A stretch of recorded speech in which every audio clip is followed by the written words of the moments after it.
Students, today we will be studying about comparative and common size statement, also known as financial statement analysis. Now, in this statement analysis, we have to do comparative and common size statement analysis of income statement as well as balance sheet statement. That means we have to do two comparative statements. One is income comparative income statement and one is called balance sheet comparative statement. And common size also there are two. One is income common size statement and one is balance sheet common size statement. Before we proceed, let me explain you what we compare. We compare over here the income of two different organizations or income of the same organization over different years. Let's see what is the meaning. We will be first starting with comparative income statement. Comparative income statement is our first video. So let's read out what is comparative income statement or comparative statement means. Comparative statement means a comparative study of individual components or elements or items of financial statement, whether it is a balance sheet or statement of profit and loss, that is income statement, of 2 or more years. Intra-firm, that is within the firm, of 2 or more years. Suppose comparing the results of 2020 with 2019 or with that of other enterprises, that is called inter-firm. XYZ's income statement is compared with ABC's income statement, something like that. Now, what is the importance, significance, objectives of this income statement? First of all, it indicates trend in different items of financial statement. Different trend, which is increasing, going on increasing or decreasing, something like that. And we can easily compare with other firms and industrial and other industries' performance. Whole industries' performance also we can compare. It has some limitations. Historical records, analysis of past financial statements is not reflective of future. It is always historical report. Historical report, that's why we cannot think that same thing will continue in the future. And it is also affected by personal judgment. Estimation regarding depreciation, provision for doubtful debts, etc. If incorrect, then the projections based on comparative statement will also not be reliable. Let's understand doing one sum. So this sum, prepare comparative income statement for the year ended 31st/3/2014 and 31st/3/2013 of asset gross. Particulars 14-15 is given the information. So one is 15-16 it should be, or 14-15. It is 13 and this is 14. So previous year this one and current year is this one. This column is the current year column and this column is the current year column and this column is the previous year column. Informations are given: revenue from operation, new terms, that is sales only. It is 2 lakhs and 3 lakhs. Other income is 20,000 and 10,000. Total revenue, adding both of them, 2,20,000 and 31 lakhs. 3,10,000, sorry. 3,10,000. Then it is expenses. Purchase of stock in trade is given 60,000, 60,000 both the year. Changes in inventories, work in progress, take stock in trade. That means closing stock minus opening stock. This is the changes. 60,000 and 120,000 it is. Employee benefit expenses is 10,000 and 20,000. Finance cost similarly is 10,000 and 20,000. Depreciation and amortization, these are all indirect expenses. 10,000 and 20,000. Total expenses, which is 1,60,000 and 2,70,000. Then we have also calculated profit. They may not calculate. You have to calculate profit. That is total revenue minus total expense. That is nothing but 1,60,000 is coming as a total expense and 2,20,000 total revenue. So total revenue minus total expense, 2,20,000 minus 1,60,000, 60,000. And for the year 2014, it is 3,10,000 minus 2,70,000. That is 40,000. Then there is a tax, which is 40% of the net profit. Our profit before tax is 60,000. 40% of that is 24,000. and 40% of 40,000, 16,000. These are given informations. Profit after tax is also given in the sum. They may not give. You have to find out in that case. Profit after tax is just you subtract profit before tax less tax. You get profit after tax 36,000 and 24,000. Let's do the sum.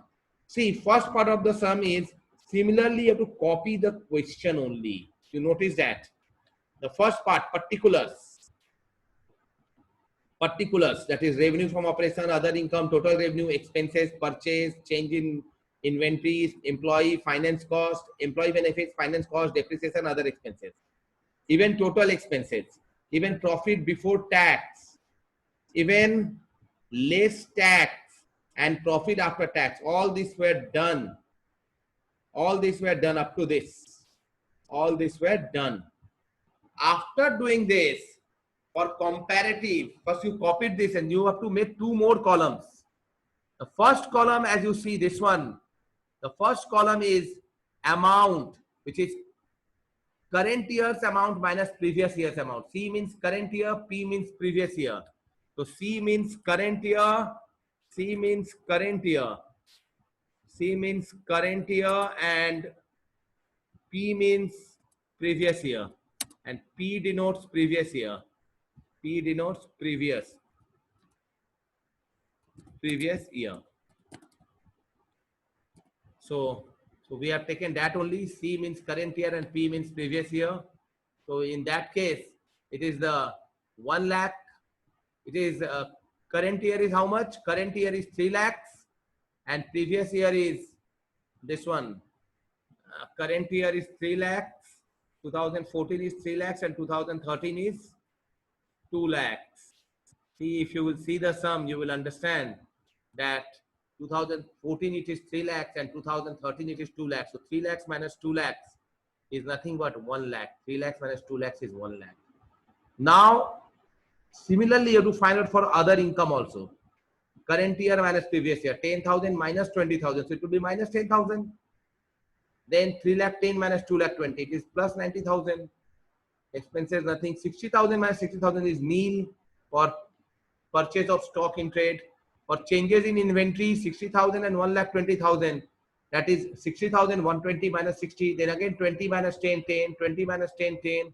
20 minus 10 is 10. 20 minus 10 is 10. These are all 4 expenses. All indirect expenses. That is employee benefit expense, finance cost, depreciation and amortization, and other expenses. Okay.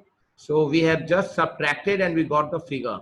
Even total expenses also we will subtract. Current 2,70,000 minus 1,60,000, that is 1,10,000. 40,000 minus 60,000 minus 20,000. Minus 20,000 this one. And then it is a tax 40% on 60,000. That is 24,000. This is also done perhaps. 40,000 into 40% is 16,000. We subtract that tax also. Current year minus previous year. Current year is 16,000 minus 24,000 minus 8,000. Minus is always in the bracket. Then profit after tax. That means 60 minus 24. Profit before tax less tax 36,000. 40. Then it is given what? It is 20,000 profit before tax less tax 8,000. So it will be profit after tax 12,000. So these are the different figures we got, the amount figure, just by subtracting current year minus previous year. Now we will be doing percentage change. These two only we need to find out. Whatever absolute change we found, this is known as absolute change, C minus P. That is 1 lakh. In the first instance, revenue from operation change is 1 lakh. Now 1 lakh divided by previous year. Previous year is how much? 2 lakhs into 100. So 1 lakh divided by 2 lakhs into 100 is how much? 50%. Similarly, minus 10,000 divided by 20,000 into 100 is minus 50%. All the time you have to multiply into 100 and always divide by the original. Okay. Next, similarly, we will be going on doing, you see somewhere it is same. That means current minus previous is same. There is no change. Sometimes it is negative, sometimes positive. And you have to go on finding the percentage changes. If it is a negative, it will come in bracket, as in this case. As in this case. That is as in other income.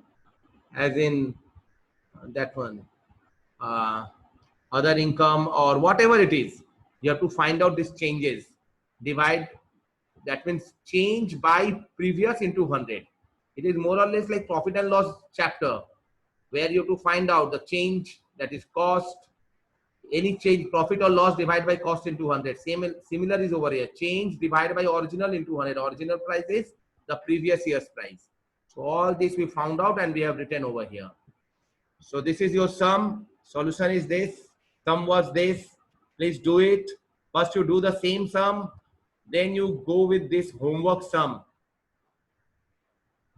Something is not explained properly. That you will be doing on your own. I want to see whether you have understood or not.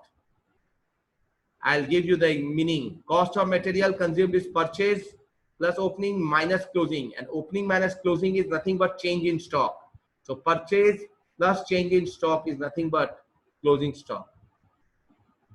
Thank you, students. Thank you.